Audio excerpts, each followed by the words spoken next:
Vamos lá então, pessoal, vamos dar continuidade agora às nossas aulas, vamos falar um pouquinho sobre o cumprimento definitivo de sentença.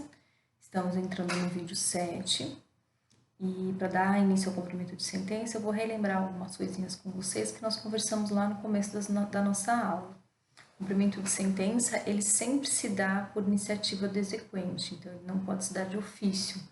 É imprescindível que seja através da iniciativa do exequente. Tá? Então, a intimação do executado, lembra que nós falamos que neste caso não vai existir a citação, e sim intimação, justamente porque trata-se de uma fase dentro do mesmo processo. Então, não estamos falando de citação e de intimação, e a intimação ela se faz naquela forma do artigo 513, parágrafo 2º, que nós falamos também em um dos nossos vídeos, que ela pode ser feita através de edital, através do advogado ou através do meio eletrônico, que ela não é necessário a intimação pessoal do executado. É importante lembrar que quando nós estamos falando do cumprimento definitivo de sentença, aqui nós não podemos também ter o cumprimento definitivo da sentença apenas da parte incontroversa. O que eu quero dizer com isso? Por exemplo, uma decisão em que o juiz, na sua sentença, ele decide em relação aos danos materiais, no entanto, ele continua a demanda em relação aos danos morais. Ele entende que os danos materiais existem, ele fixa esses danos materiais e, no entanto, ele coloca como divergente ainda vai continuar a demanda, vai instruir em relação aos danos morais, tá? Que ele entende que, enfim, que ainda tem que existe uma cognição em relação a esses danos morais. Essa parte dos danos materiais que já foi decidida pelo juiz, que a gente denomina de parte incontroversa, ela pode ser executada através do cumprimento definitivo de sentença, tá?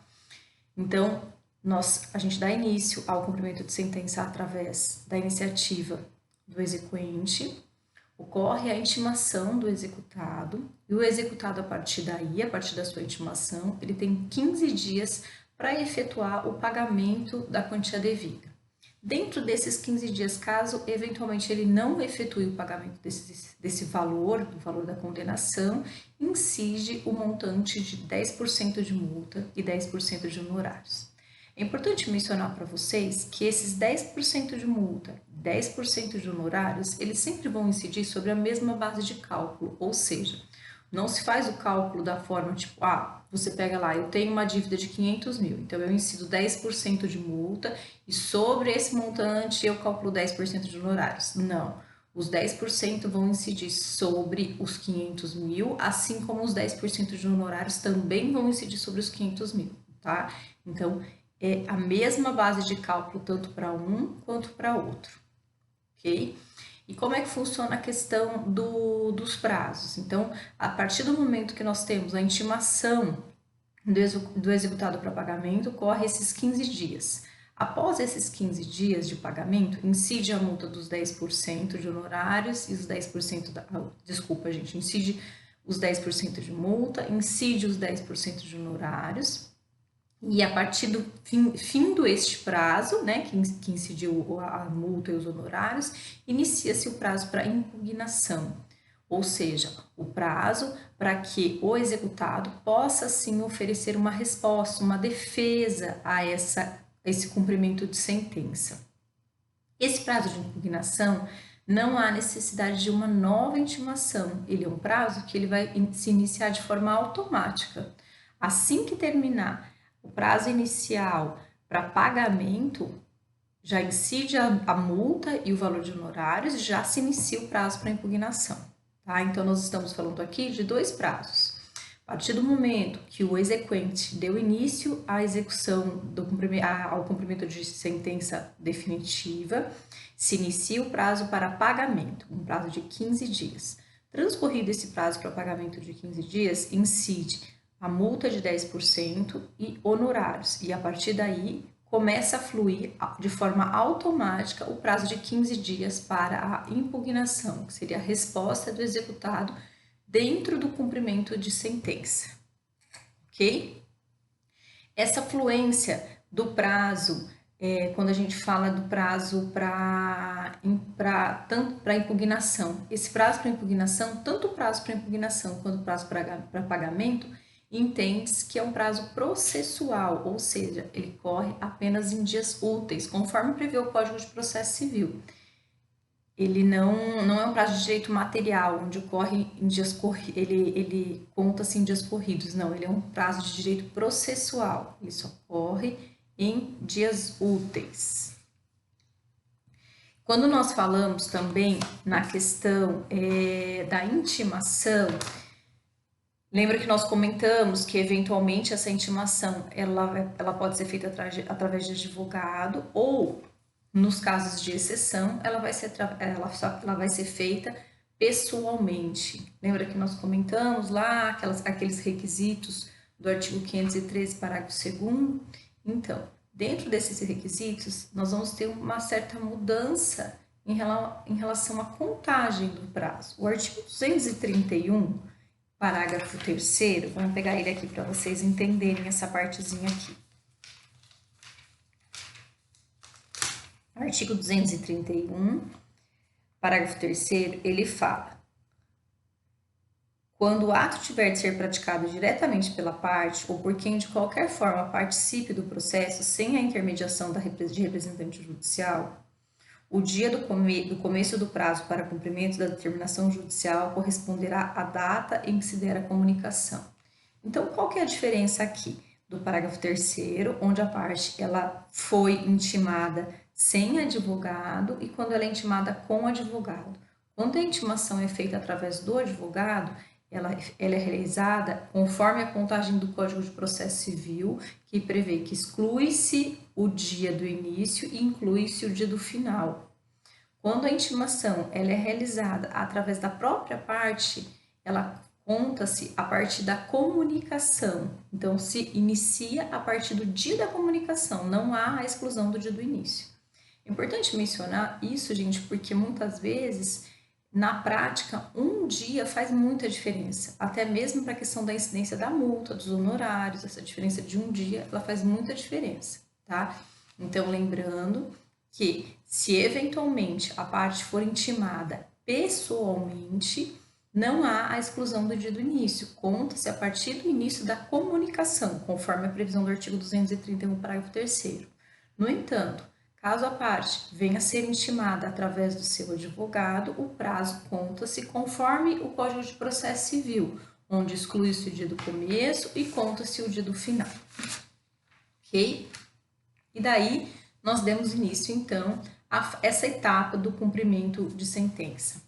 O cumprimento definitivo de sentença, lembrando que cabe à parte trazer, conforme o artigo 524, o cálculo da dívida onde houve a condenação em sentença. O artigo 524, ele traz alguns requisitos que devem ser discriminados nesse cálculo. Ele menciona aqui o requerimento previsto no artigo 523, que seria o requerimento de cumprimento definitivo de sentença, ele é instruído com demonstrativo discriminado e atualizado do crédito. E ele deve conter, daí ele menciona aqui o nome completo, o CPF, o índice de correção monetária, juros aplicados e princípios da taxa, termo inicial e termo final dos juros, periodicidade da capitalização de juros, explicação dos eventuais descontos e indicação dos bens passíveis da penhora sempre que possível. Então, além dessa planilha com todas essas discriminações, índice de correção, juros, data de inicial, data de final, também cabe ao exequente, caso ele tenha conhecimento, já indicar os bens passíveis de penhora. Então, deu-se início a essa etapa, onde o exequente ele requer o início do cumprimento de sentença, ele traz esse cálculo com todos esses requisitos, ele pede, daí na sequência, o executado ele é intimado para pagamento. Transcorrido esse prazo de pagamento, inicia-se o prazo para impugnação, onde já incide-se o 10% de multa e 10% de honorários. O que seria, então, entrando na questão da impugnação? O que seria a impugnação? Nós trazemos a impugnação, ela é o meio pelo qual o executado pode questionar a prática dos atos executivos destinados à satisfação do direito do exequente. Então, nós trouxemos aqui a impugnação, ela é um meio de resposta, ela é uma forma de defesa que o executado tem. O prazo se inicia, então, após 15 dias do pagamento para o pagamento voluntário. E quais seriam, o que eu posso arguir na impugnação? Quais são as matérias que eu posso trazer na impugnação? A primeira matéria elencada para a impugnação seria a nulidade da citação, que essa nulidade da citação, eu só posso realizar essa argumentação de nulidade da citação quando, eventualmente, a etapa de conhecimento ela ocorre a revelia. Por quê?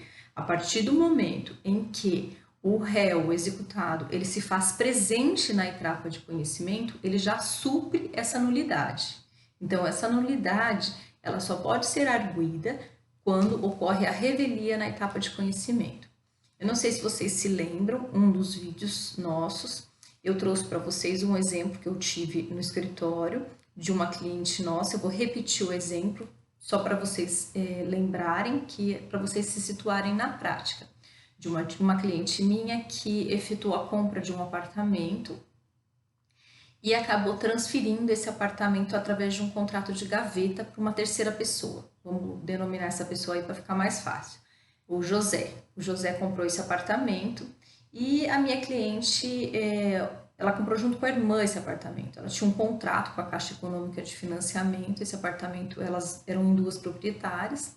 A irmã foi morar no Nordeste, ela continuou morando aqui em Londrina. No entanto, o José deixou de pagar o valor de condomínio durante muito tempo.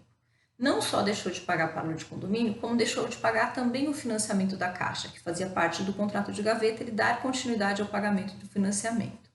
Esse apartamento, tendo em vista a inadimplência do financiamento, ele foi retomado pela Caixa Econômica.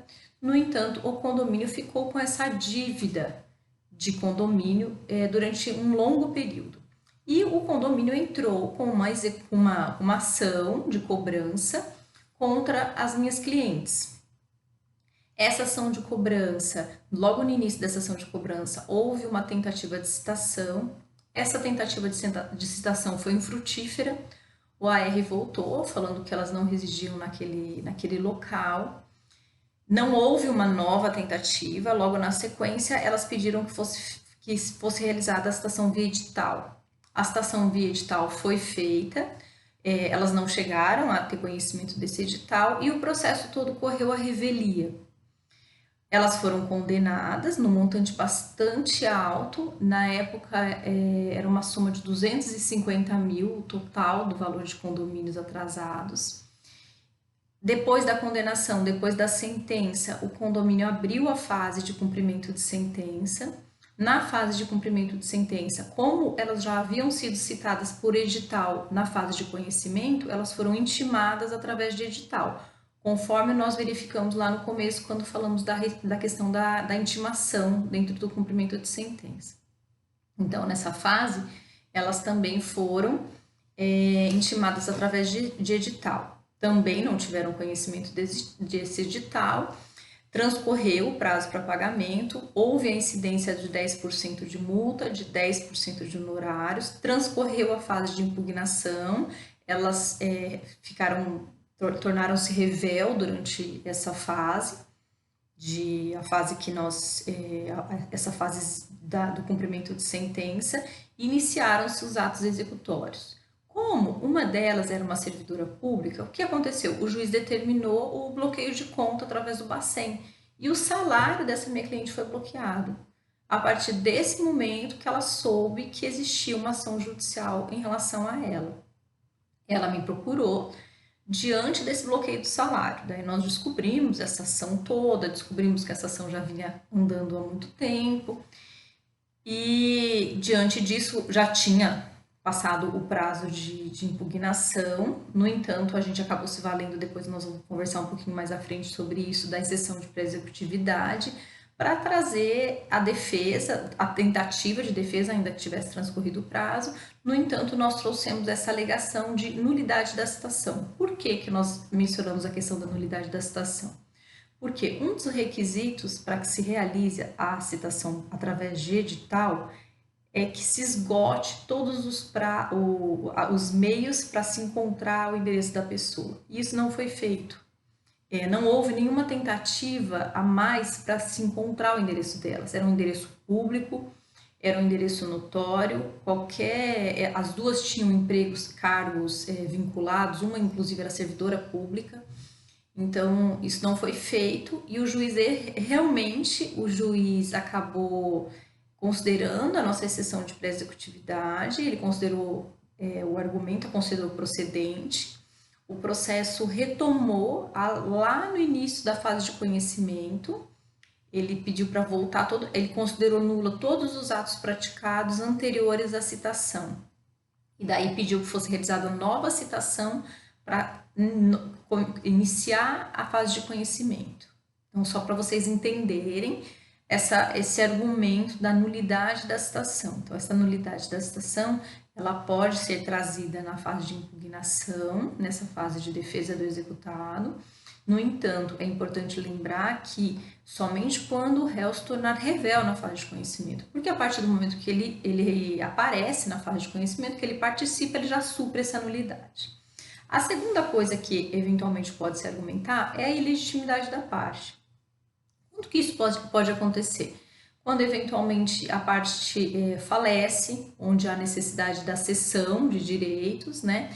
Ou quando, lembra que nós comentamos que quando existe um fiador ou enfim, um avalista, um fiador, o corresponsável, se ele não participou da fase de conhecimento, ele não pode figurar na fase de cumprimento de sentença. Então, se eventualmente a parte entrar em face do fiador, a gente pode argumentar a ilegitimidade da parte, porque ele não exerceu o contraditório e ele não participou dessa fase inicial de conhecimento.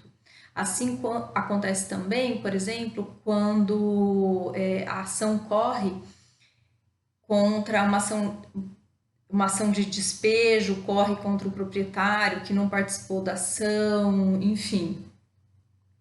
Ou quando você você tenta receber danos da seguradora, você faz vamos dar um exemplo aqui, uma ação de acidente de veículo. O José bateu no meu carro, eu entro na ação contra o José participa toda a fase de conhecimento, na sentença o José é condenado a pagar os danos que ocasionou ao meu carro, danos de 50 mil reais. E na fase de cumprimento de sentença eu chamo a seguradora, só que a seguradora não participou da fase de conhecimento, não exerceu o contraditório, não teve o seu direito de defesa exercido. Então, como a seguradora não participou da fase de conhecimento, eu não posso chamar a seguradora lide, que seria esse argumento da ilegitimidade da parte, tá? O terceiro argumento que eu posso trazer em impugnação é a inexequibilidade do título ou inexigibilidade da obrigação. O que significa isso? Significa que quando há um defeito do próprio título, considerado no seu aspecto formal, tá? O artigo 525, ele menciona no seu parágrafo 12º e a 15º, ele traz as seguintes ressalvas.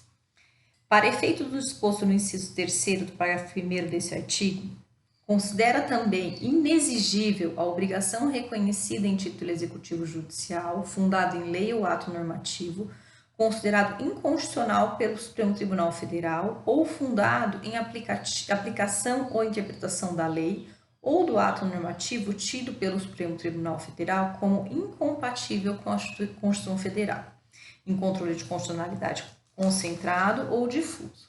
Já o parágrafo 13º, ele menciona, no caso do parágrafo 12º, os efeitos da decisão do Supremo Tribunal Federal poderão ser modulados no tempo em atenção à segurança jurídica. O parágrafo 4º, a decisão do Supremo Tribunal Federal referida no parágrafo 2º deve ser anterior ao trânsito em julgado da decisão exequenda. E o parágrafo 5º menciona, se a decisão referida no parágrafo 12º for proferida após o trânsito em julgado da decisão exequenda, caberá ação rescisória, cujo prazo será contado do trânsito em julgado da decisão proferida pelo STF. Então, o que todos esses parágrafos aqui querem dizer? Que essa decisão que nós mencionamos inicialmente como inexigível, quando ela é considerada inconstitucional, primeiro, essa inconstitucionalidade declarada pelo STF, ela tem que ser realizada anteriormente ao trânsito em julgado da decisão que nós estamos executando. Caso, eventualmente, ela seja considerada inconstitucional após o trânsito julgado, não cabe a ser esse argumento aqui no cumprimento de sentença. Esse argumento ele deve ser trazido através de uma ação rescisória, porque já houve o trânsito em julgado quando ela foi considerada inconstitucional. Então, o instrumento aí adequado seria a ação rescisória e não esse argumento através do cumprimento de sentença, tá? Então, a inexequibilidade do título, que poderia ser inexequível no seu aspecto formal, ou ele pode ser inexigível. Outro argumento que eu posso trazer é a penhora incorreta ou avaliação errônea, quando eventualmente o bem já é penhorado, já está penhorado, eu posso questionar a avaliação desse bem ou a penhora. Existem aqueles bens que nós denominamos como os impenhoráveis, que é o bem de família, enfim, eu posso questionar a penhora em si.